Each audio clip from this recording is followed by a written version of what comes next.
أعوذ بالله من الشيطان الرجيم بسم الله الرحمن الرحيم السلام عليكم ورحمة الله تعالى وبركاته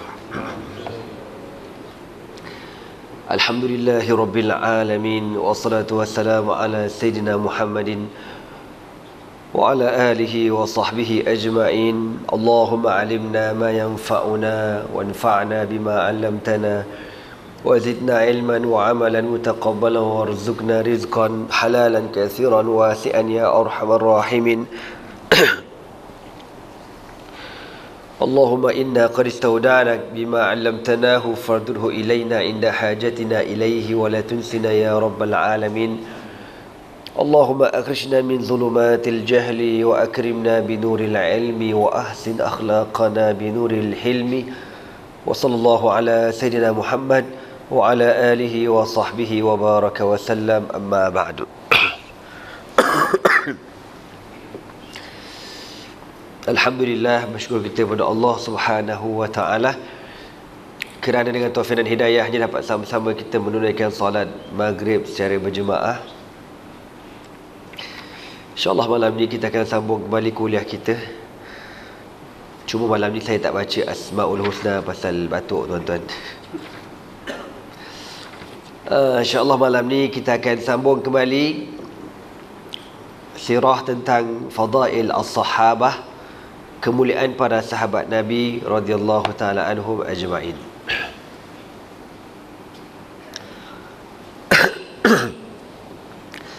Sambungan malam ni Sayyidina Hamzah bin Abdul Muttalib. Dah baca belum? Dah. Abbas belum? Hamzah dah okey. Benda Abbas saya. Al-Abbas bin Abdul Muttalib.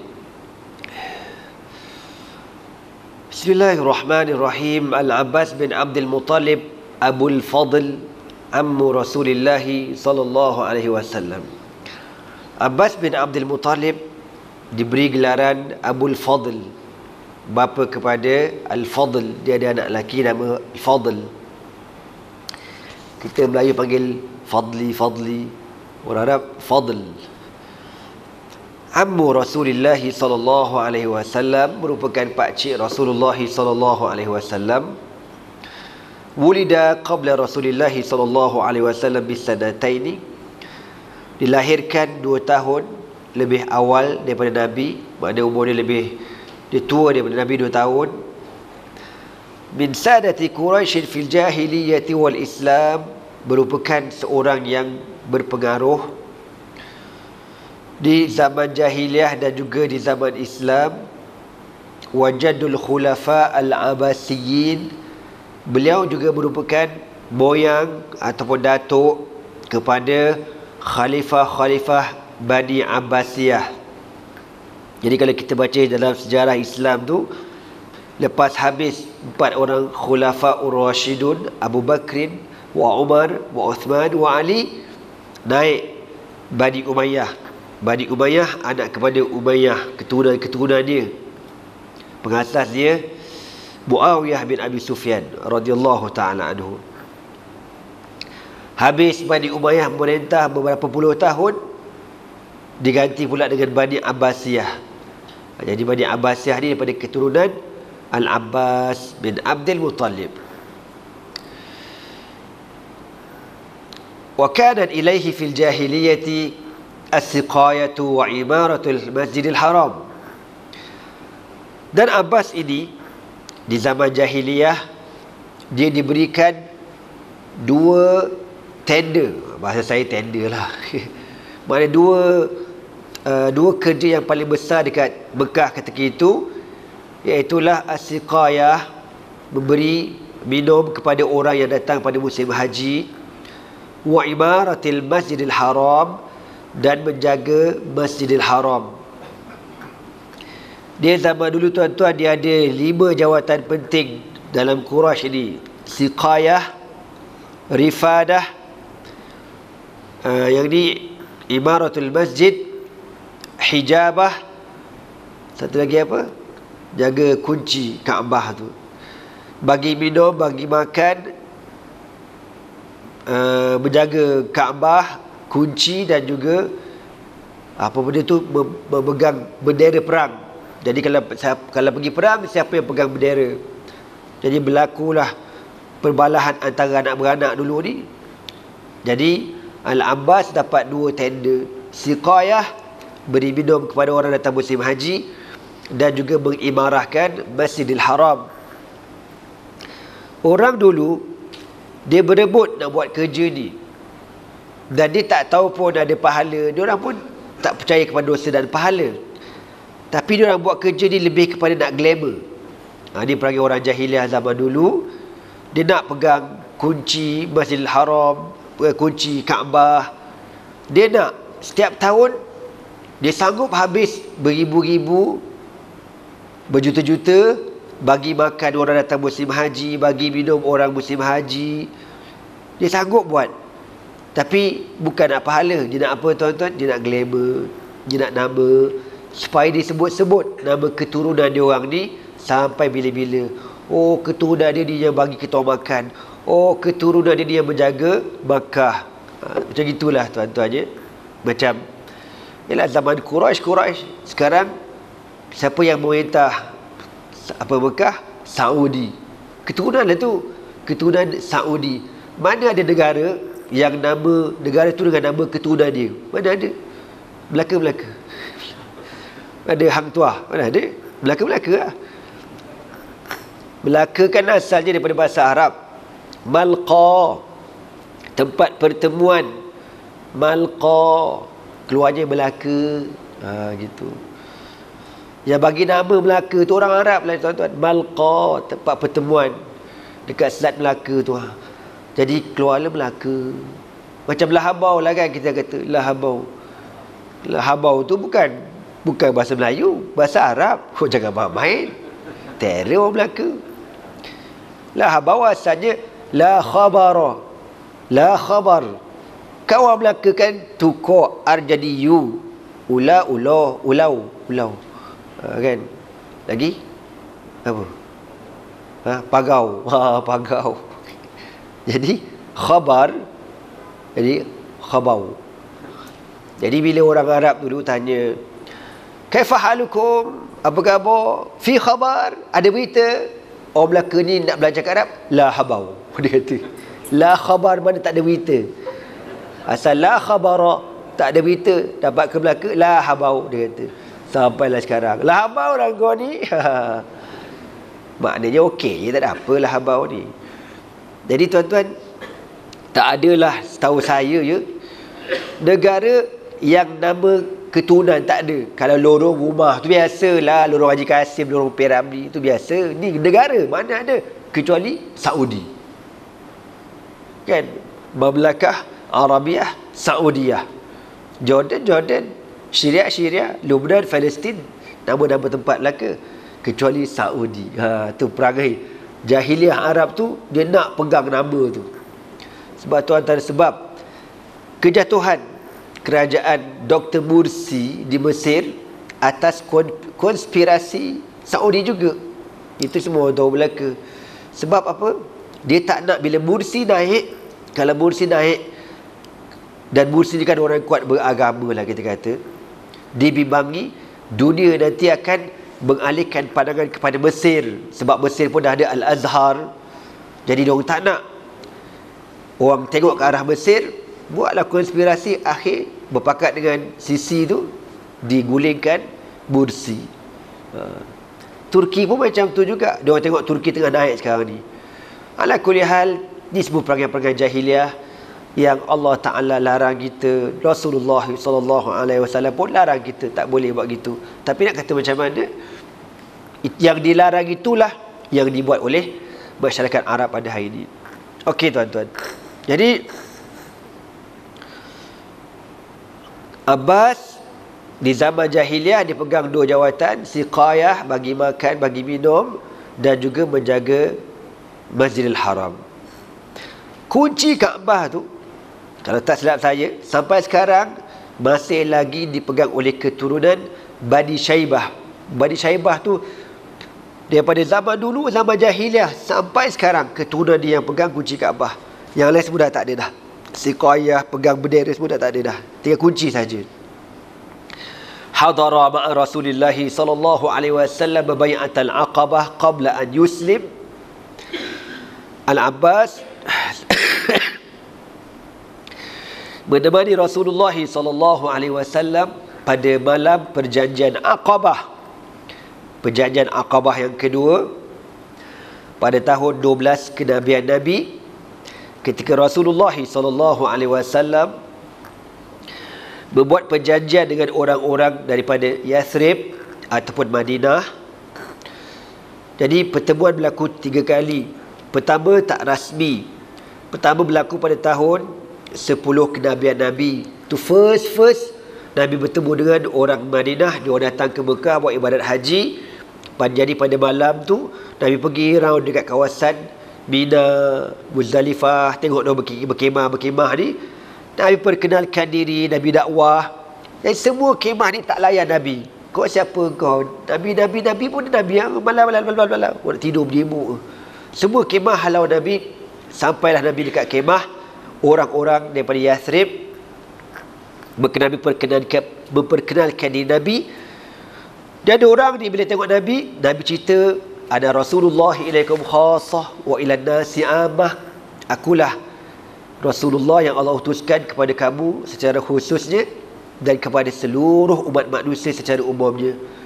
Lalu orang Yathrib ni yang datang buat ibadat haji pada tahun 10 kenabian Nabi tu, dia kata apa tahu? Betul ke dia orang je? Tantah dia kot.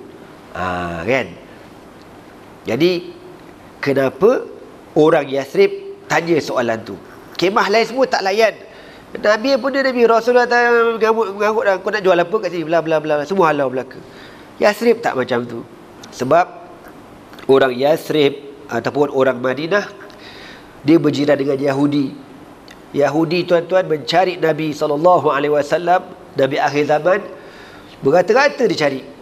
Berdasarkan tunjuk ajar dalam kitab Taurat yang mengatakan Nabi akhir zaman ini akan berpindah di sebuah lokasi, yang lokasi tersebut banyak pokok-pokok tamar dan batu-batunya berwarna hitam. Akhirnya diorang pun buat keputusan tempat tu ialah di Yathrib ataupun Madinah. Yathrib nama orang, nama orang yang meneroka tanah kat situ. Diorang pun duduk kat situ bertahun-tahun berperang dengan Arab, Aus dan Khazraj. Kadang-kadang menang, kadang-kadang kalah. Yahudi bila kalah dia kata apa? Korang wahai bangsa Arab, korang siap korang. Hari ni korang menang tak apa. Nanti kalau lahir Nabi akhir zaman, dia kata gitu. Kalau Nabi akhir zaman tu muncul, kami akan bersama dengan Nabi tersebut untuk menentang kamu habis-habisan. Jadi orang Arab Yathrib dengar je. Apa dia Nabi? Nabi tu apa benda lah? Dia pun tak tahu. Sebab bangsa Arab tak ada rekod Nabi kan. Yahudi punya ramai Nabi Rasul. Akhirnya bila diorang jumpa Nabi malam tu tuan-tuan, diorang buat keputusan untuk bawa kawan-kawan yang lain datang pada tahun depan, tahun 11 kenabian Nabi SAW. Tahun depan diorang datang bawa 12 orang. 12 orang ni beriman dan berjanji setia dengan Nabi SAW. Dia balik ke Yathrib, balik ke Madinah. Kempen. Tahun depan datang lagi ramai. 73 orang. Pada tahun 12 kenabian Nabi SAW ataupun pada pertengahan 13 kenabian Nabi.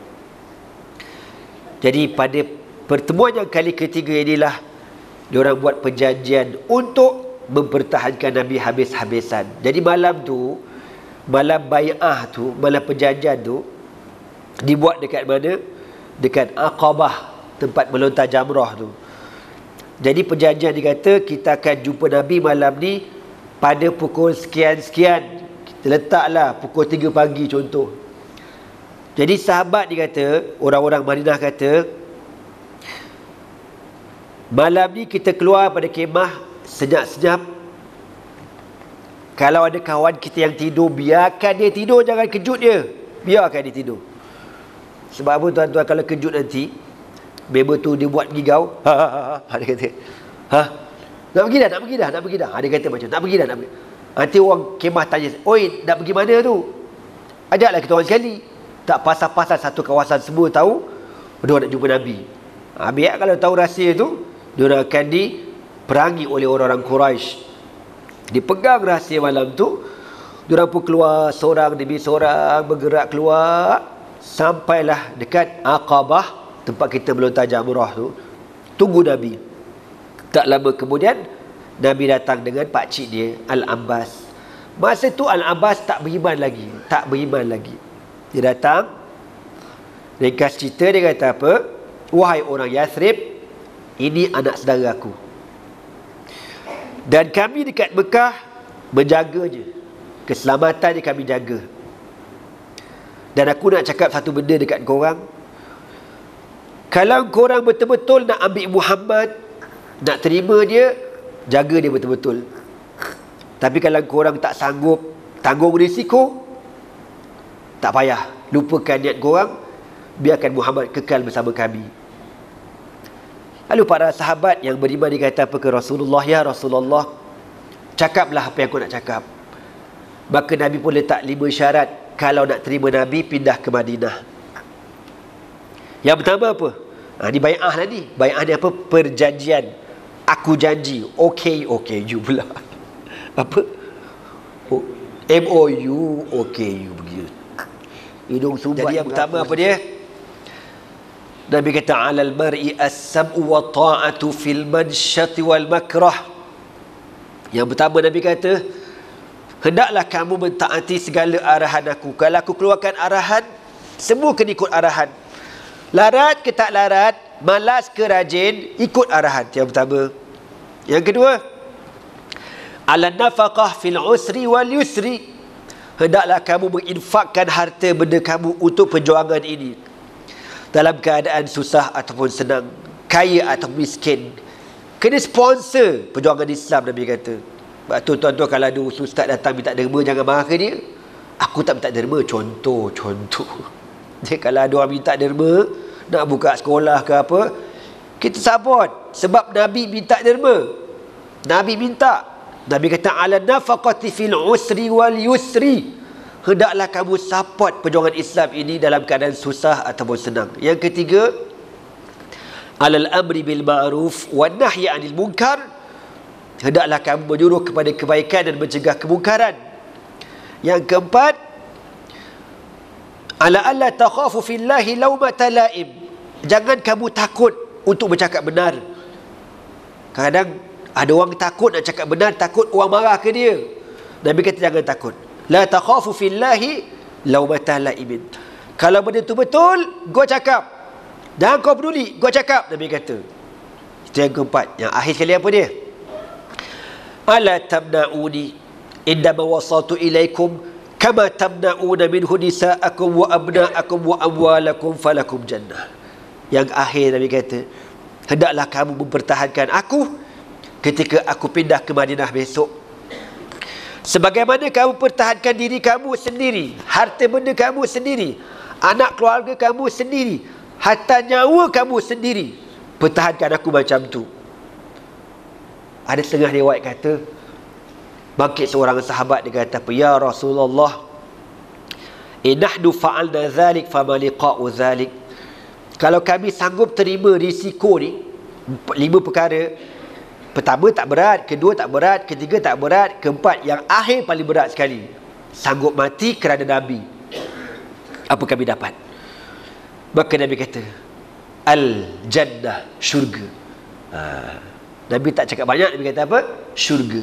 Sebab tu tuan-tuan, orang berjuang Islam ni, matlamat dia redha Allah dan ke syurga Allah Subhanahu wa ta'ala. Menangkalah tu bukan kerja kita, menangkalah tu kerja Allah Subhanahu wa ta'ala. Tetapi Allah akan tengok kau buat kerja ke tidak. Tu confirm kena tanya, kau buat ke tidak. Menangkalah tu bukan kerja kita, kerja Allah. Okey tuan-tuan, bila Nabi sebut 5 benda ni, 73 orang ni, seorang demi seorang bersalaman dengan Rasulullah SAW, berbai'ah, berjanji setia untuk mempertahankan Nabi ketika Nabi nanti berhijrah ke Madinah. Abbas masa ni belum Islam lagi. Berdasarkan perbuatan Abbas ni tuan-tuan, ulama kata apa? Boleh bekerjasama dengan orang kafir untuk memberikan kemenangan kepada Islam. Tu syaratnya.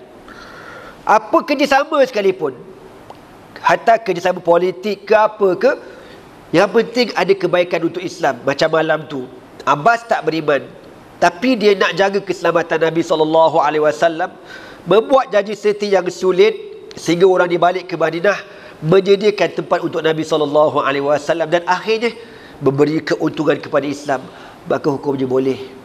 Tapi kalau kita buat kerjasama dengan orang kafir sampai kita memikirkan prinsip akidah Islam, dasar Islam, hukumnya haram, tak boleh. Ini semua hukum yang boleh diguna sampai hari kiamat. Tuan-tuan semua, jadi pada malam tu 73 orang ni berbai'ah dengan Rasulullah SAW, dan pada tahun 13 kenabian Nabi pun berhijrah ke Madinah Al-Munawwarah. Okey tuan-tuan. Jadi Abbas menyaksikan perjanjian Aqabah pada malam itu, dan sebelum dia masuk Islam. Wa syahida badran ma'al kufari mukrahan fa usir, ditadikan Allah pada tahun 2 Hijri berlakulah perang Badar Al-Kubra. Dalam peperangan Badar ni tuan-tuan, Abbas pun terlibat sekali datang ke Madinah. Nabi SAW cakap dengan sahabat, Nabi kata, ada beberapa orang yang kalau kau jumpa nanti di kalangan orang Quraisy, jangan korang bunuh dia. Yang pertama, pakcik aku Abbas. Kenapa? Sebab dia banyak tolong kita masa dekat Mekah dulu. Walaupun dia kafir, tapi dia banyak tolong kita.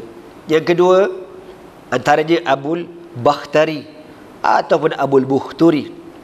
Yang ni pun Nabi kata jangan bunuh dia. Kenapa?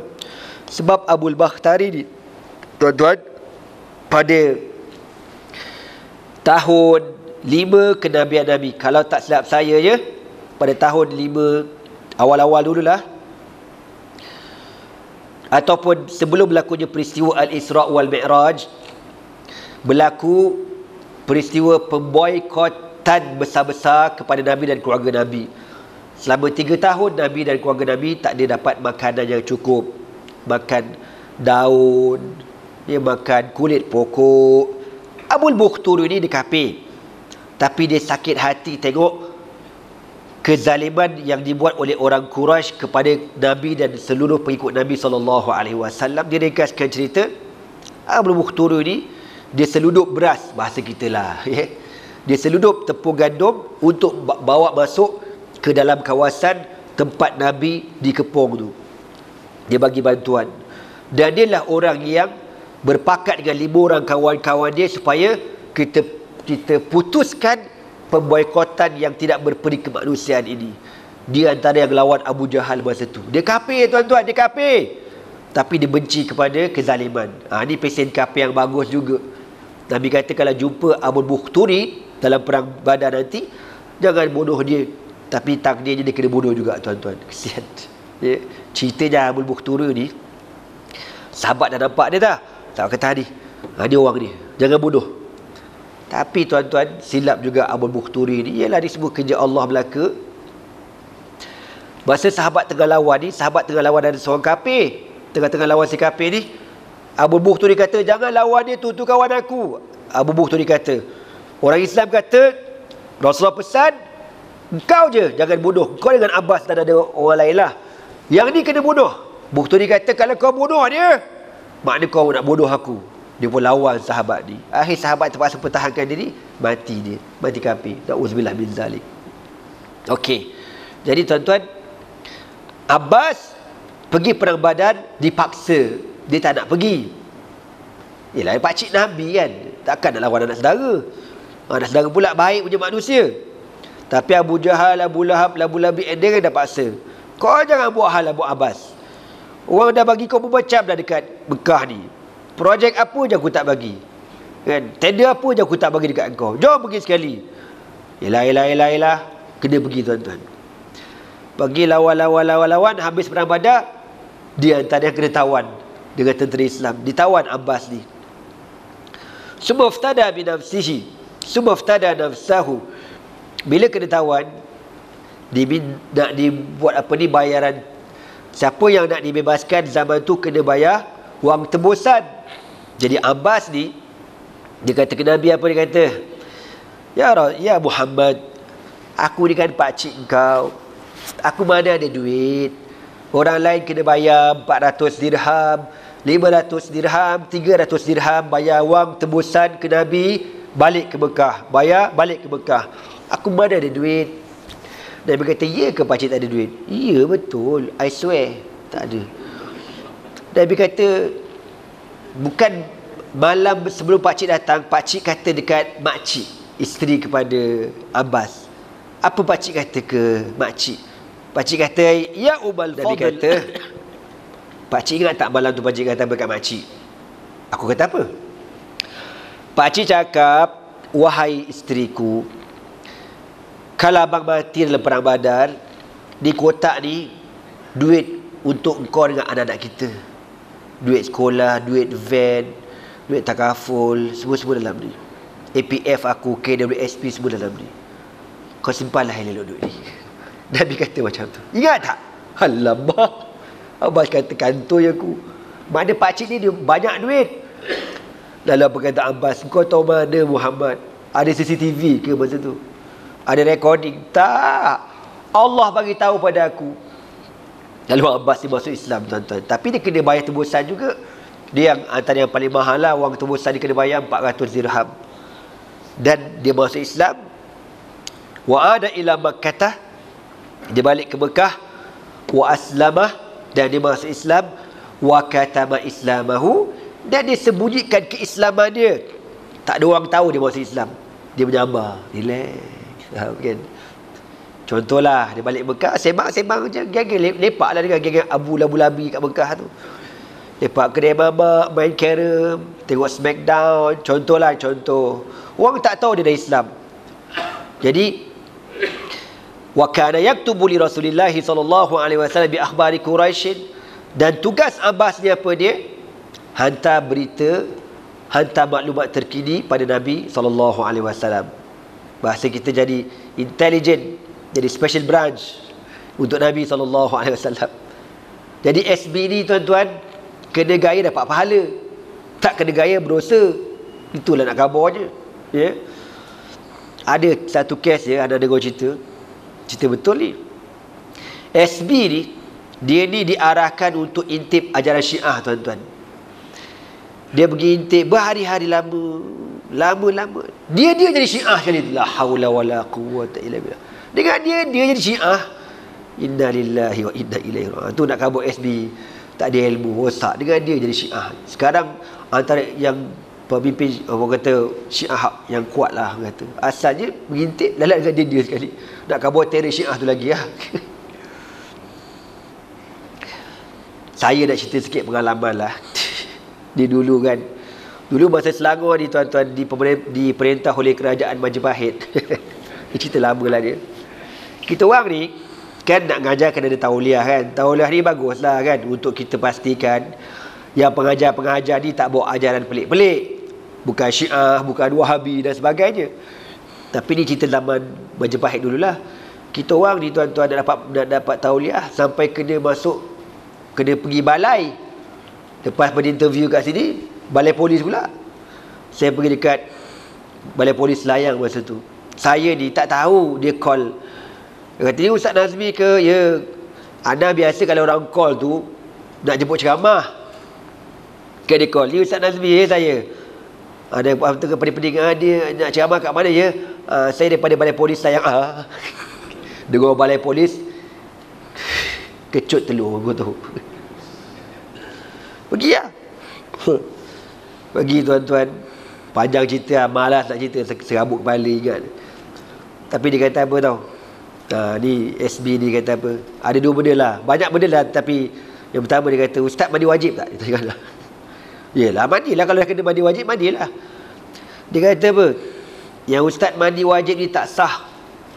Pandai pula kau kata tak sah. Kenapa? Sebab Ustaz mandi zahir sahaja, dia ada mandi batin. Nak khabar dah rosak dah tu ni. Tak tahu siapa pula ngajar dia mandi batin. Yang pertama. Yang kedua dia kata apa, masa dah habis interview tu, Ustaz ingat, Ustaz pergi mana-mana saya akan follow Ustaz. Wah, tu ayat tu yang canggih, mengalahkan malaikat kau tahu. Malaikat ni dia memang follow kita kan, mungkarun wa nakir, tapi dalam bilik air dia tak masuk sekali. Tapi SB ni kata Ustaz pergi mana saya ada sekali. Terima kasih banyak-banyak. Okey tuan-tuan, jadi Abbas ni ditugaskan sebagai special brand Nabi. Apa mesyuarat, keputusan mesyuarat Quraisy, kan, strategi Quraisy. Abbas masuk meeting, orang tak tahu. Oh, dia sembang. Senyap-senyap, dia ambil info ni dan hantar WhatsApp ke Madinah. Di berita terkini ni, jaga-jaga. Contoh ya. Jadi seorang pun tak tahu. Ini saraf dipanggil, perang saraf.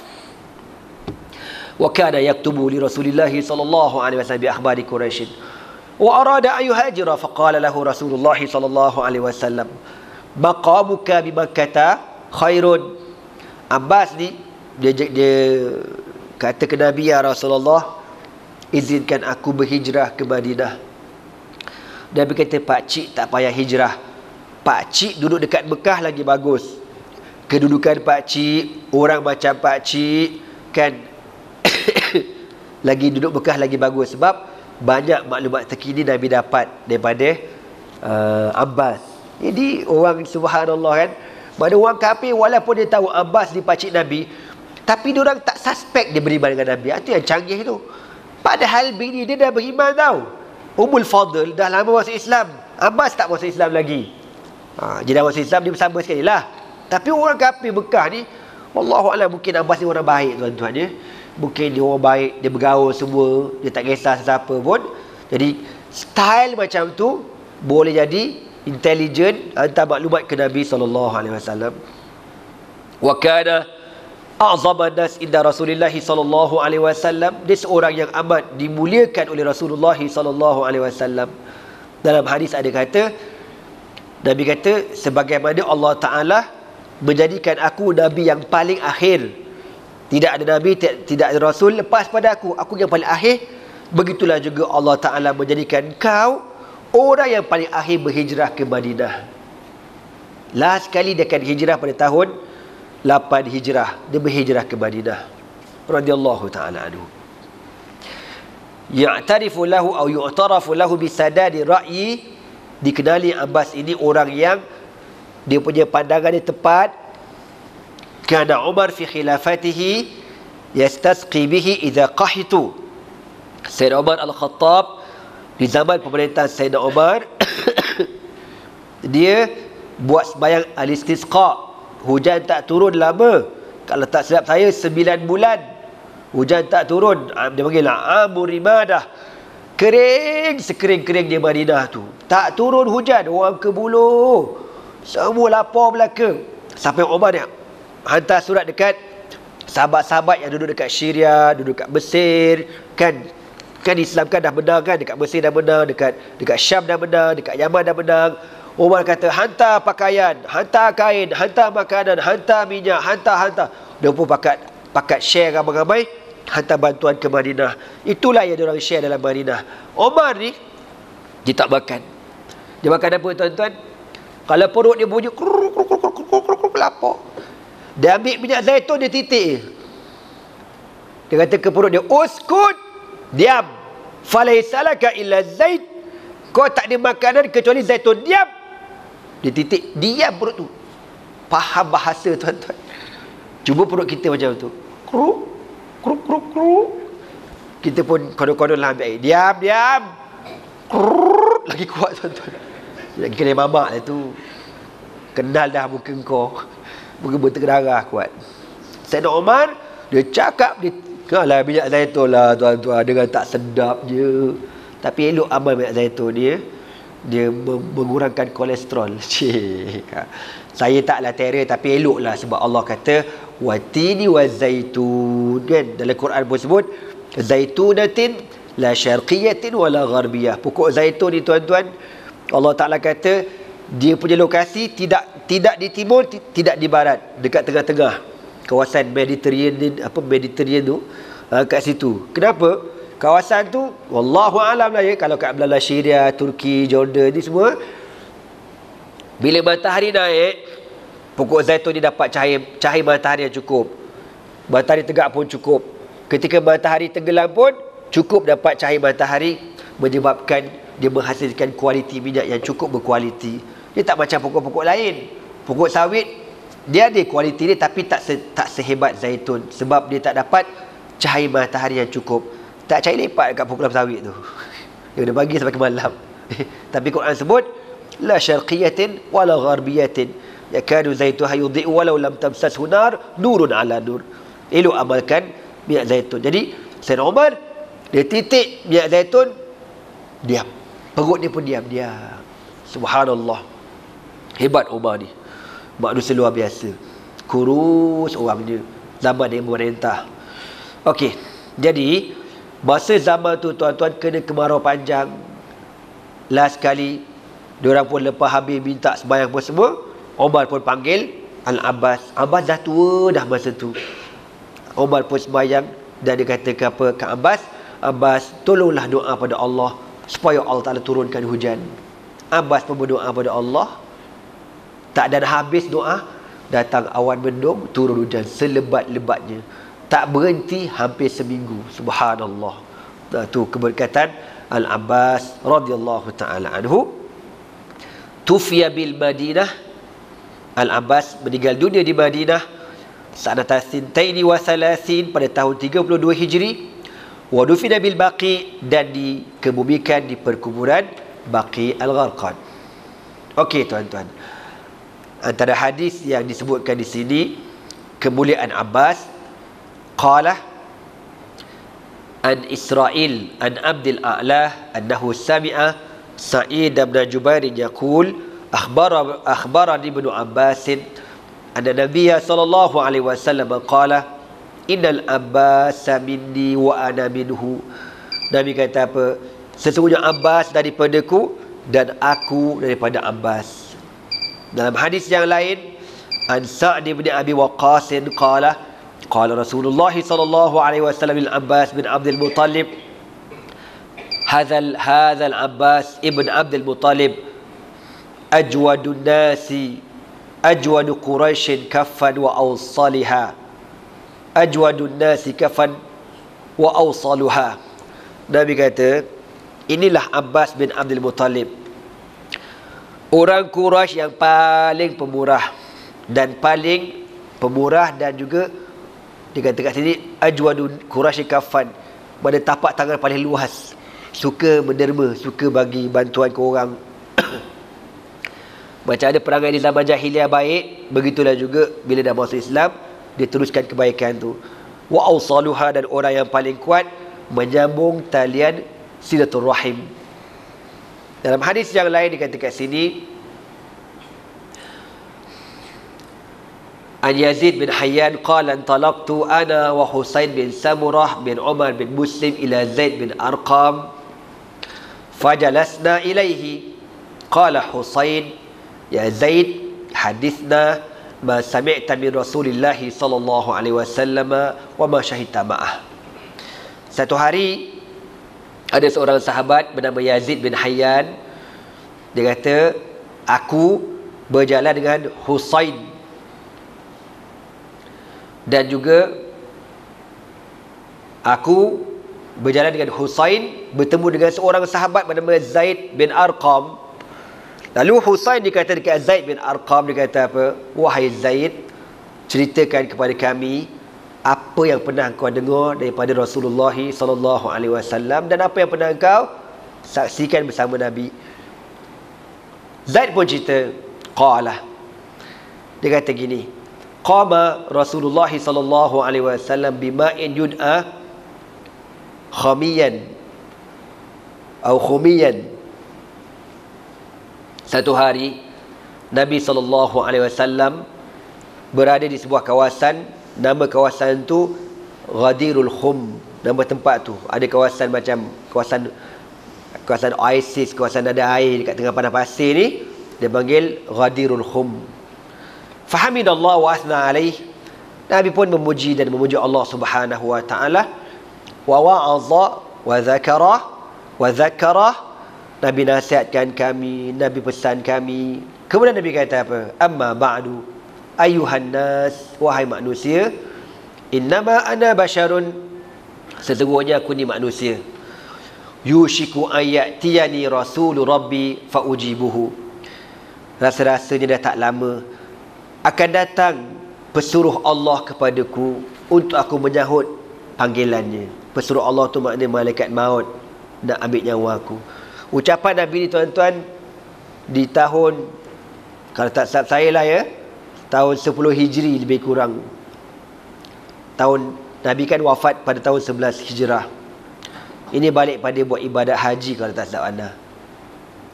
Lepas pada buat haji wada, sampai kat situ Nabi kata rasanya dah tak lama dah akan datang wakil pesuruh Allah kepadaku untuk aku menyahut seruan panggilannya.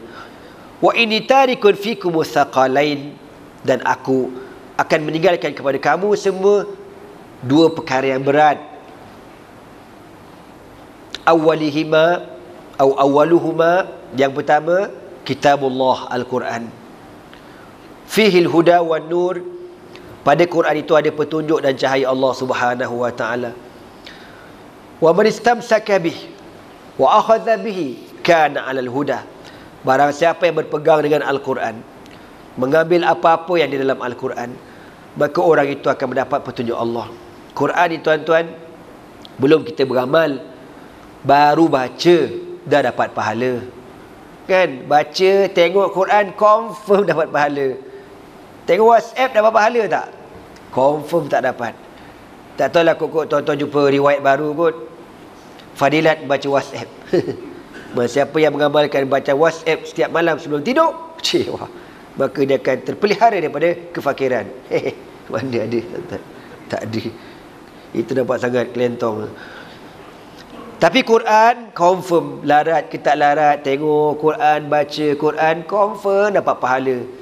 Silap-silap gaya kalau kita amal, kita baca, kita yakin, kita niat ubat. Ya Allah, aku ni dah puas berubat. Aku yakin dengan Quran, ya Allah, kau sembuhkanlah penyakit aku ni. Tapi kena yakin, kena niat macam tu. Sebab tu ada setengah-setengah perubatan Islam.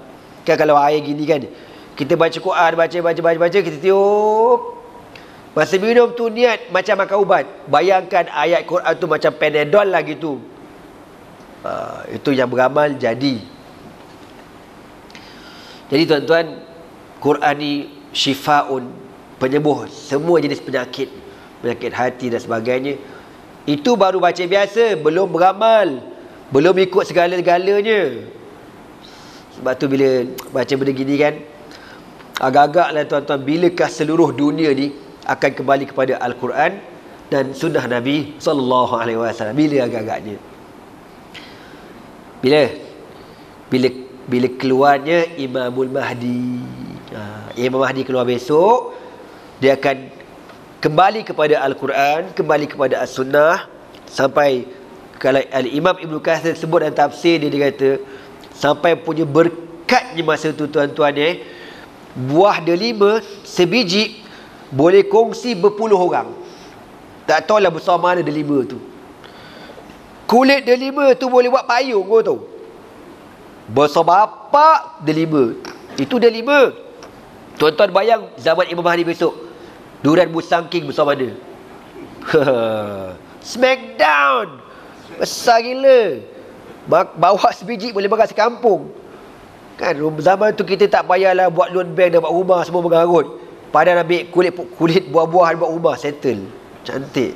Kan, ambil kulit busangking campur dengan kulit delima, campur dengan kulit betik, siap rumah. Kau jangan main-main.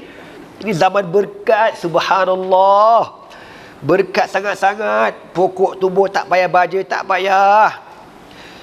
Hei, aku tak terhenti nak bayang. Berkat sangat-sangat zaman Imam Mahdi besok.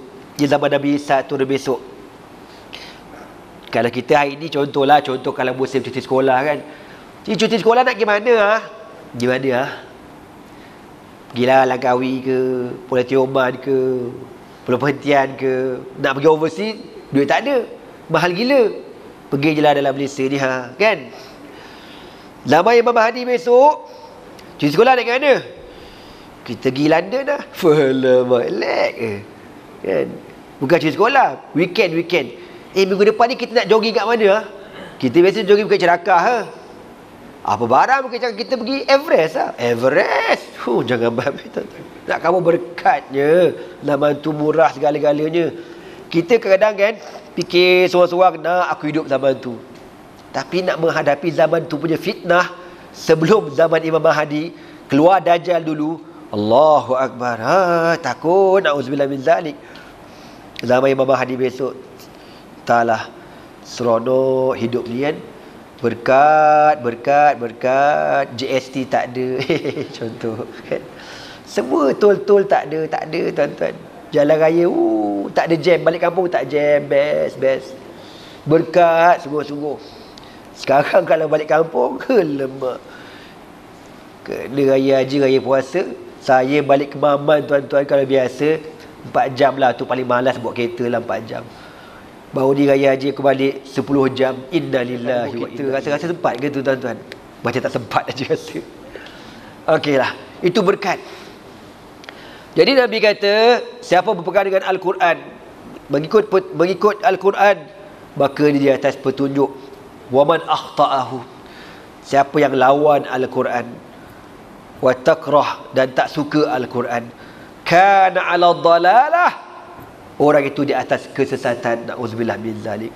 Hari ini dekat negara kita apa ramai kumpulan liberal kan, kumpulan yang tolak Al-Quran, yang tak nak undang-undang syariah. Dia kata di Islam, dia kata dia orang, saya orang Islam, saya tolak hukum Allah, hukum hudud saya tolak. Eloklah kau cakap macam tu. Maka Nabi kata kau memang sesat. Memang sesat pun. Dan yang kedua apa dia? Daripada Al-Quran, ahlu baiti, dan keluargaku. Nabi kata, uzakirukumullah fi ahli baiti, aku ingatkan kamu kepada Allah, kepada ahli keluargaku. Makna jaga ahli keluargaku, jaga hak-hak ahli keluargaku, keturunan dia. Di keturunan Nabi kau kena jaga, muliakan mereka. Salasa marratin, 3 kali Nabi ulang. Qala Husain, lalu Husain bertanya kepada Zaid bin Arqam, faman ahlu baitihi ya Zaid, siapa yang dimaksudkan ahli keluarga Nabi tu siapa? Dia nak detail lagi.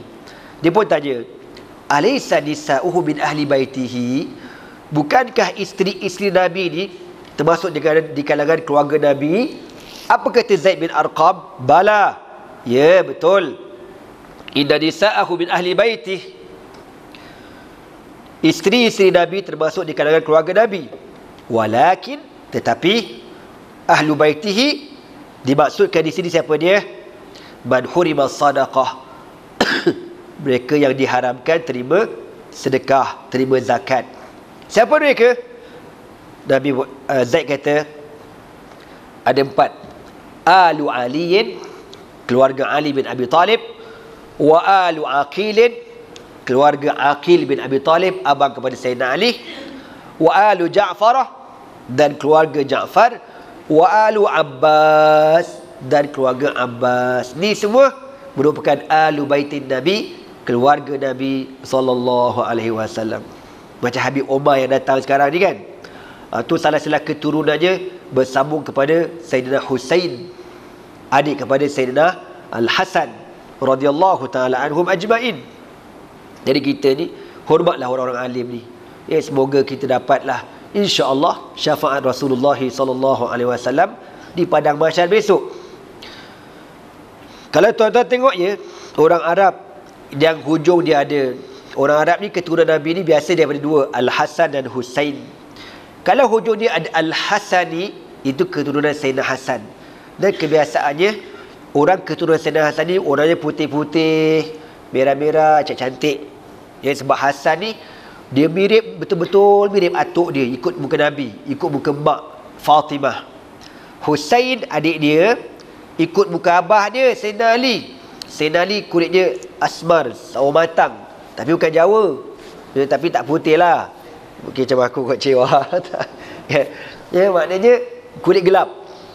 Sayyidina Husain ikut belah Sayyidina Ali, kulit gelap. Sebab tu kalau macam Habib Omar kan, dia kulit dia sawo matang, gitu. Dia ikut Sayyidina Husain radhiyallahu taala anhum ajma'in. Okey, itu keluarga Rasulullah sallallahu alaihi wasallam yang kita kena jaga, kena hormat mereka. Yang akhir sekali tentang Abbas ni, Nabi kata dekat sini, qala anna al-Abbas ibn Abdul Muttalib dakhala ala Rasulillah sallallahu alaihi wasallam mughdaban. Satu hari Abbas masuk jumpa Nabi dalam keadaan dia marah, muka dia merah macam bergaduh dengan orang. Wa ana indahu, ada seorang sahabat kata bernama Al-Muttalib bin Rabi'ah, dan aku ada masa Abbas masuk muka tengah marah ni.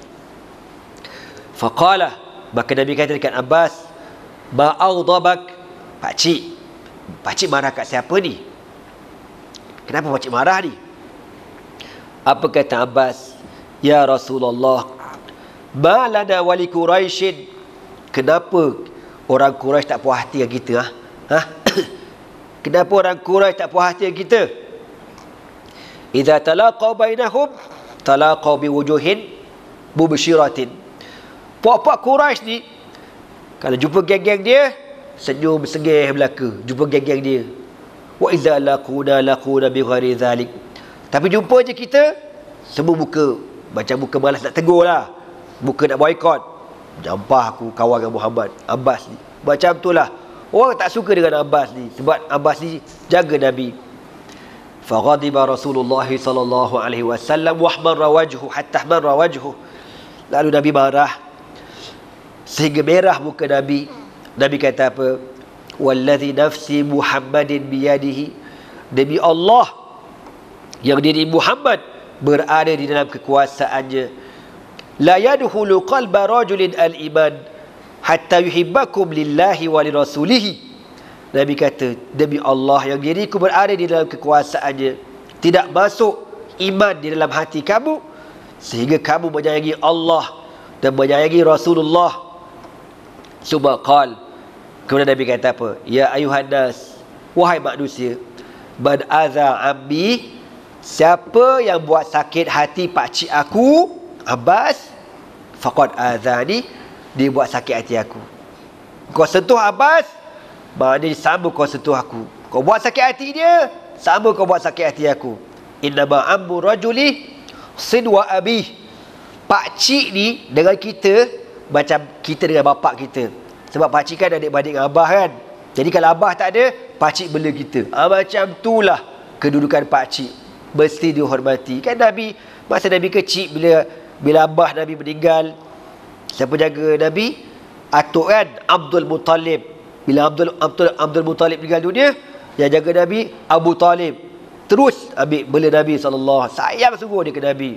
Dan Abbas ni, dia sempat hidup dengan Nabi. Panjang umur dia macam kita tadi. Panjang umur Abbas sampai zaman Umar Al-Khattab radhiyallahu ta'ala anhum ajma'in. InsyaAllah kita akan sambung lagi pada pertemuan akan datang. Sambungan akan datang ialah anak dia pula, Abdullah bin Abbas bin Abdul Muttalib, sepupu Rasulullah sallallahu alaihi wasallam. Wallahu subhanahu wa ta'ala a'lam bis-shawab. Subhanakallah bihamdika asyhadu an la ilaha illa anta astaghfiruka wa atubu ilaihi. Bismillahirrahmanirrahim. Wal 'asr innal insana lafi khusr illa alladhina amanu wa 'amilus salihat wa tawassaw bil haqqi wa tawassaw bis sabr.